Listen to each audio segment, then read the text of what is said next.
खबरें विस्तार से।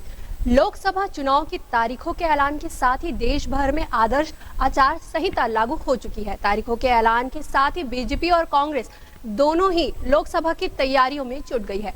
दोनों पार्टियों ने इसके लिए तैयारियां शुरू कर दी है। खामियों से लेकर लोक लुभावन वादों को जनता तक पहुंचाने का वादा दोनों पार्टियां कर रही है। लोकसभा चुनाव के लिए दोनों ही राजनीतिक पार्टियों ने जीत का दावा किया है, लेकिन जांजगीर चांपा लोकसभा सीट में बीजेपी के एक भी विधायक चुनकर नहीं आने से इस बार पार्टी के कार्यकर्ता और पदाधिकारियों के लिए जनता का वोट बटोरना एक बड़ी जिम्मेदारी बन गई है। वहीं कांग्रेस के 8 विधायकों के संरक्षण में होने वाली जांजगीर चांपा लोकसभा चुनाव में कांग्रेस प्रत्याशी के जीत हार की सबसे अहम जिम्मेदारी विधायकों पर है। अगर परिणाम सोच के विपरीत आया तो निश्चित ही जांजगीर सीट से चयनित विधायकों के परफॉर्मेंस पर सवाल उठाना लाजमी होगा। 13 मार्च को अपने 3 महीने का कार्यकाल पूरा किया है। इन 3 महीनों के कार्यकाल में हमने जो मोदी के गारंटी के साथ जनता का जनादेश दिया था, उस जनादेश को हमने पूरा करने का प्रयास किया है।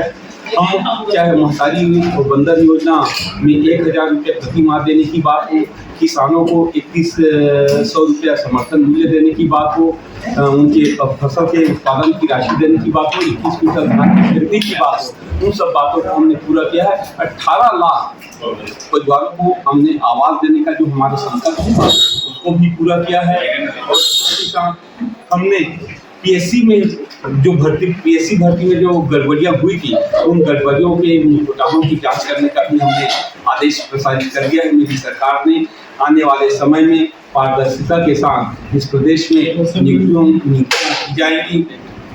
गरीबों के उत्थान के लिए और प्रदेश के चहुमुखी विकास के लिए हमारी सरकार वनांचल से लेकर के मैदानी भाग तक विकास के पूरे कार्य करेगी। और कार्यकर्ता तैयार है,